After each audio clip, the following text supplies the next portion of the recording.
Hi everybody, I'm Mike, and this is the Stanley Parable, as you can probably tell, because up in the top left-hand corner it says that I'm playing the Stanley Parable. I'm not yet playing the Stanley Parable, but I will be playing the Stanley Parable. Like now. Well, no. We're gonna go ahead and, first of all, go through this loading screen, and I apologize to the person who's just calling me on my phone right now. I will call you back after I'm done recording. Yeah. Loading. It's totally a thing.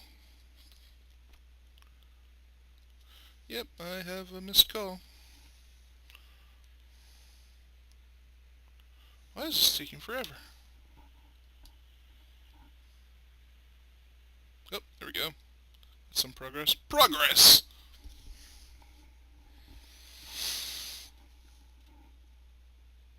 And...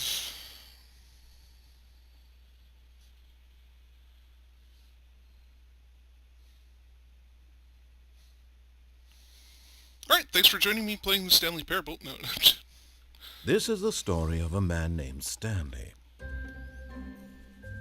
Stanley worked for a company in a big building where he was employee number 427. Employee number 427's job was simple. He sat at his desk in room 427 and he pushed buttons on the keyboard. Orders came to him through a monitor on his desk, telling him what buttons to push, how long to push them, and in what order. This is what employee 427 did every day of every month of every year. And although others might have considered it soul-rending, Stanley relished every moment that the orders came in, as though he had been made exactly for this job. And Stanley was happy. And then one day, something very peculiar happened. Something that would forever change Stanley. Something he would never quite forget. He had been at his desk for nearly an hour when he realized that not one single order had arrived on the monitor for him to follow. No one had showed up to give him instructions, call a meeting, or even say hi. Never in all his years at the company had this happened, this complete isolation. Something was very clearly wrong. Shocked, frozen solid, Stanley found himself unable to move for the longest time. But as he came to his wits and regained his senses, he got up from his desk and stepped out of his office.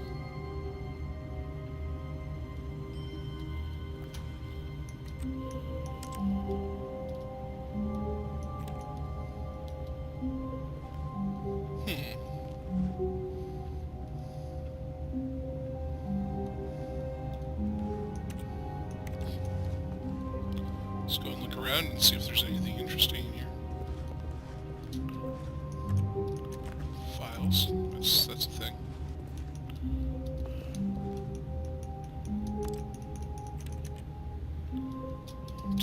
TPS report. Yep.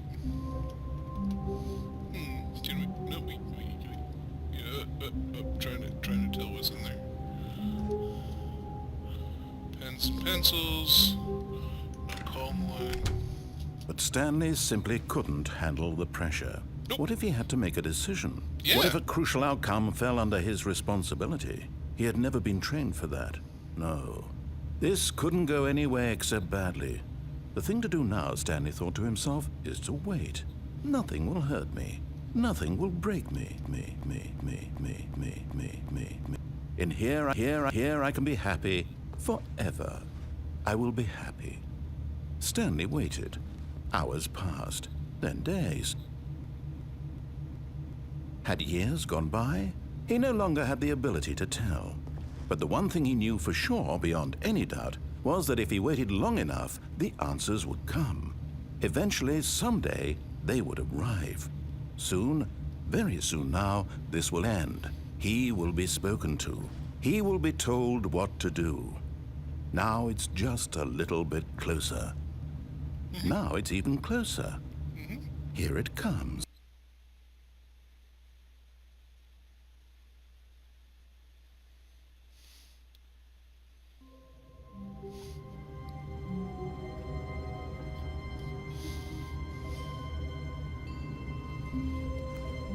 So, as you can see, there are a lot of different ways to play this game. I chose not to leave the room, and that's what happened. The game restarted. That wasn't a glitch. That wasn't a game-breaking thing. That was just the choice that I made, and that was the outcome that I got. So, that being said, we are going to go and explore all sorts of outcomes potentially.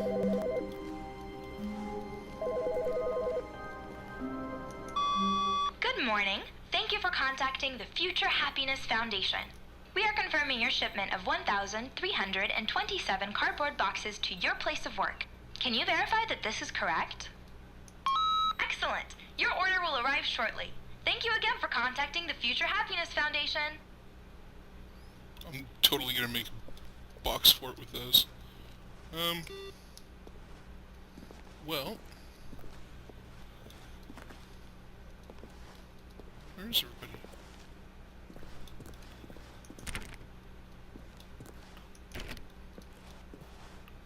Nobody in that room, clearly.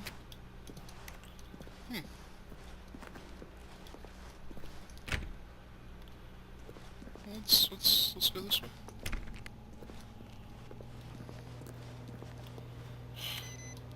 People need to stop leaving their workstations on.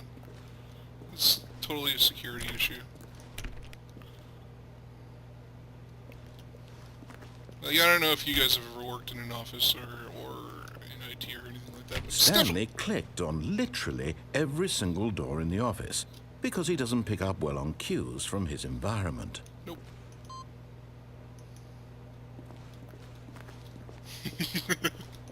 I love the narrator in this game. I think that's a pretty common thing, but yeah, he's pretty fantastic.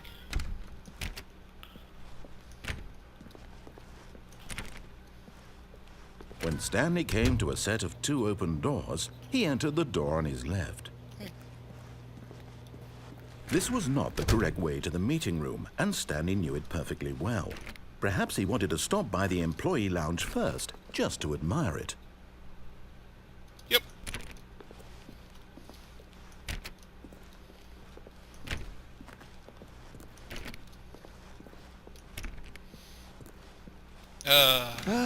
Yes, truly a room worth admiring. It had really been worth the detour after all, just to spend a few moments here in this immaculate, beautifully constructed room. Stanley simply stood here, drinking it all in. It is wonderful, isn't it? Yes, really, really worth it being here in the room. A room so utterly captivating that even though all your co-workers have mysteriously vanished, here you sit looking at these chairs and some paintings. Really worth it. Paintings? Oh, hi.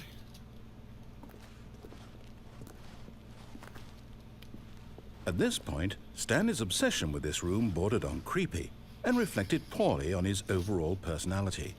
It's possible that this is why everyone left.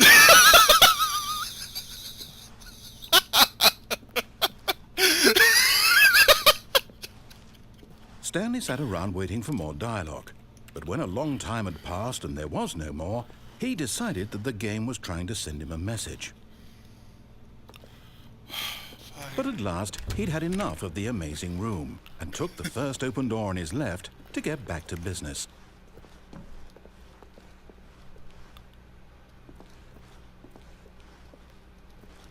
Stanley was so bad at following directions, it's incredible he wasn't fired years ago.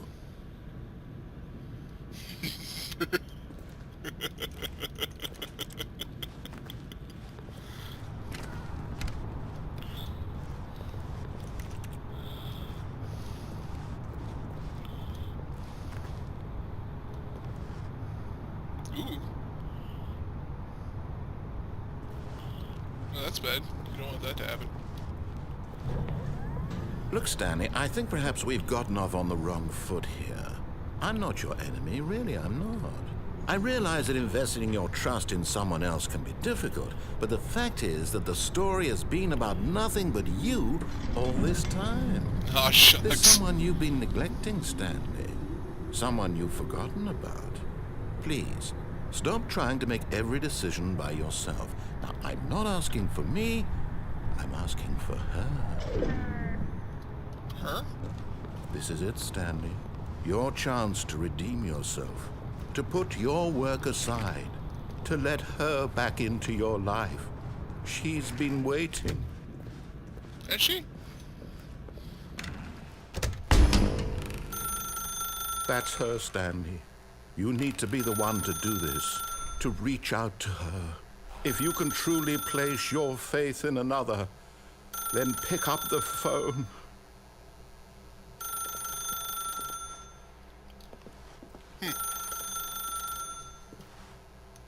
As Stanley picked up the phone, a white light engulfed him, filling him not just with radiance, but with hope. Hope for a life reunited one... Wait. Oh, goodness. Stanley, did you just unplug the phone? Yes. No, that wasn't supposed to be a choice. How did you do that? You actually chose incorrectly? Oh. I didn't even know that was possible. Let me double check. No, it's definitely here, clear as day. Stanley picks up the phone. He's taken to his apartment where he finds his wife, and the two pledge themselves to one another. Music comes in, fade to white, roll credits. Not picking up the phone is actually somehow an incorrect course of action. How is that even possible? None of these decisions were supposed to mean anything. I don't understand. How on earth are you making meaningful choices? What did you... Wait a second. Did I just see... No, that's not possible. I can't believe it. How had I not noticed it sooner? You're not Stanley. You're a real person. I can't believe I was so mistaken. This is why you've been able to make correct and incorrect choices. And to think I've been letting you run around in this game for so long. If you've made any more wrong choices, you might have negated it entirely. It's as though you completely ignored even the most basic safety protocol for real-world decision-making. Or did you not grasp the severity of the situation? Well, I won't have that kind of risk on my watch. I'm going to stop the game for a moment so we can educate you properly on safe decision-making in the real world. Please observe this helpful instructional video. Choice. It's the best part of being a real person. But if used incorrectly, can also be the most dangerous. For example, in this scenario, a hypothetical real person named Stephen has a choice. He could spend years helping improve the quality of life for citizens of impoverished third world nations. Or he could systematically set fire to every orphan living in a 30-kilometer radius of his house. Which choice would you make? Remember that unlike here, the real world makes sense, and at no time should you make a choice that does not conform to rational logic. If you find yourself speaking with a person who does not make sense, in all likelihood, that person is not real. Allow the person to finish their thought, then provide an excuse why you cannot continue talking. Turn to a partner and practice saying, "My goodness, is it 4:30? I'm supposed to be having a back, sack, and crack." My goodness, it's 4:30. I should be having a back, sack, and crack. Oh, should I do it more than once? My goodness, it's 4:30. I should be having... Oh. Excellent. Making choices on a regular basis is the best part to a healthy decision-making process. Agreed. Most medical professionals recommend making at least 8 choices per day. 8. Do you make more than 8? Less? And finally, if you begin to wonder if your choices are actually meaningful and whether you'll ever make a significant contribution to the world, just remember that in the vast infiniteness of space, your thoughts and problems are materially insignificant, and the feeling should subside. At this time, your instructor will guide you in an exercise to test and reinforce the material covered in this video. Welcome back. You may have noticed that this room has begun to deteriorate as a result of narrative contradiction. But not to worry. Now that you're properly informed on good decision-making, we're going to revisit a choice you made just a few minutes ago and see what the correct thing to do would have been. This way, please. Okay.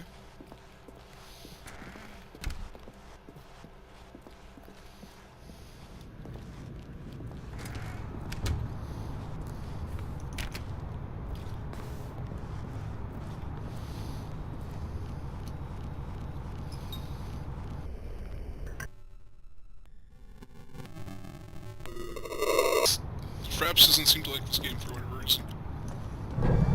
Now that we know your choices are meaningful, we can't have you jumping off the platform and dying.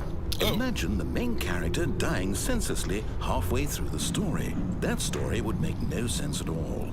We just need to get you home as soon as possible before the narrative contradiction gets any worse. Unfortunately, it seems this place is not well equipped to deal with reality.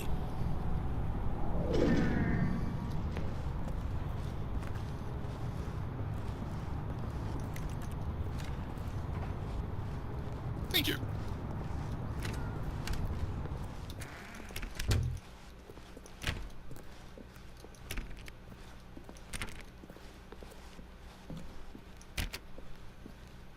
Try to open these. Ah, this room again. I like this room. Almost there. You'll take the door on the left, back to the correct ending, the story will have resolution once again, and you'll be home free in the real world.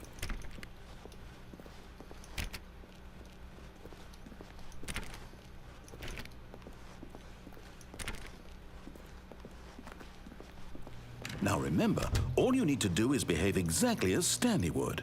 That means choosing responsibly and always putting the story first. I'm quite sure you'll be up to the task. Just follow my lead and you'll be fine. All right. When Stanley came to a set of 2 open doors, he entered the door on his left. No! Why did you do that? Quickly, hurry back in the other direction. Perhaps we're not too late. Whew.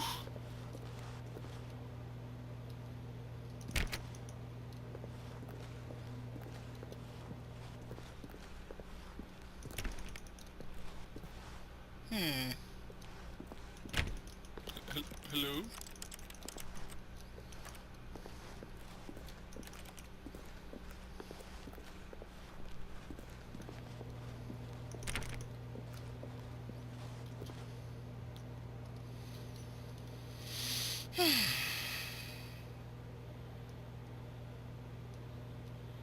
It's a nice place.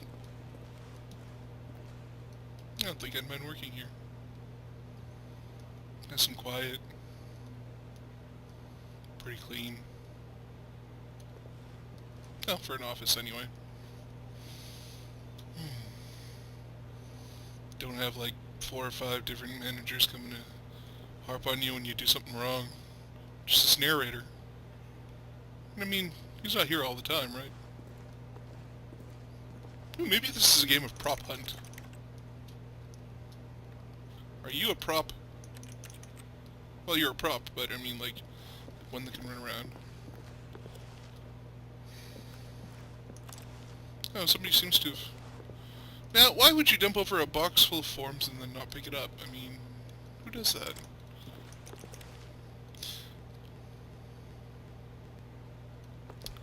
Okay, fine.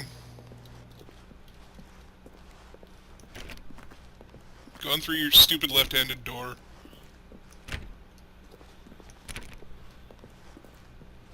Oh, it's ruined. I can't believe, after everything we talked about, that my story, you've destroyed my work. Why? For what? What did you get out of that? What did you think was so special about seeing the game undone, left here like so much garbage? It's worthless now. And what am I supposed to do? Even if there were a way to continue, would it be worth it? To know that my story is now incorrect? How can I go back to that? I can't erase that knowledge. I'll have to live with it forever, reliving its impossibility forever. I couldn't live that way. Is it better to shut the game down entirely? To willingly destroy all of my work? I don't know. What's the answer? What do I do? What do I do? What do I... No, I have to. I have to shut the game down. I have to. I have to.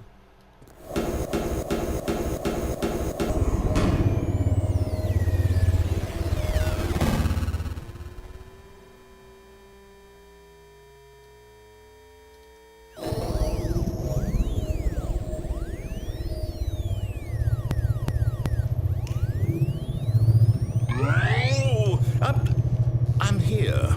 I'm still here. Here in this pile of rubbish. With you. You. Hi! Who thought you were so clever. Yeah. Now look where we are. Oh no. My entire game is destroyed. Sorry. It was the only thing in the world that was mine, and you run it into the ground. I'm What, sorry. did you think that would be funny? You just had to little see? Didn't I impress upon you how important it was to be like Stanley? He actually knows how to do what I tell him to. He understands that if I say to do something, there's a damn good reason for it. I'm sorry. That thought hadn't even occurred to you, had it? No, not That really. there's a world outside of you? Eh. You're a child. Oh, my story. If you'd just gone through the door on the left, you would have seen it. There was a whole underground facility. You would have destroyed it and been victorious. It would have been so perfect. Like I Fallout. worked so hard on it. I tried so hard. Or Half-Life. Behave exactly as Stanley would. That means choosing responsibly and always putting the story first. Okay. I'm quite sure you'll be up to the task. Just follow my lead and you'll be fine. 'Kay. All right. When Stanley came to a set of 2 open doors, he entered the door on his left. Okay. No! Why did you do that? Quickly, hurry. Behave exactly.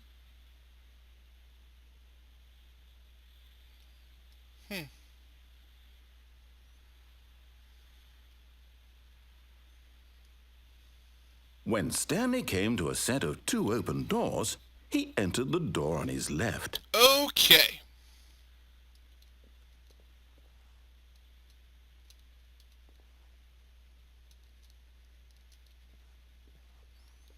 I can't see anything.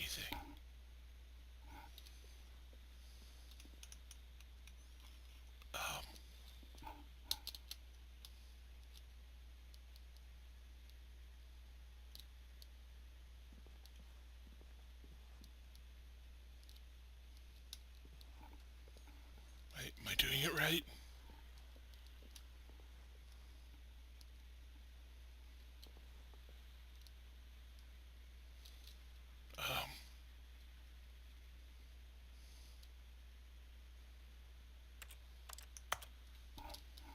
Hello? Hello?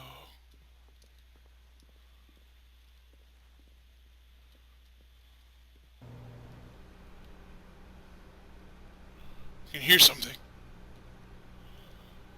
Is that good?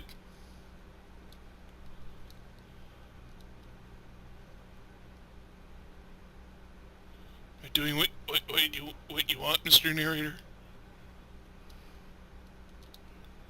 I can't see anything. Anyway, I'm gonna leave it here for right now, guys, because this has gone way further past my 15-minute time limit than I thought it would. But if you like this episode, or you like this series and you want to support it, feel free to leave me a thumbs up. I really appreciate it, and it kind of lets me know if this is something that you want to see more of. If you have any positive or negative feedback, feel free to leave it in the comments section down below. If you want to join me on Facebook or on Steam, you can do that by clicking on one of the links in the description down below. But I've been Mike, you've been you. This has been the Stanley Parable, Part 1. And, yeah, we'll catch you in the next one.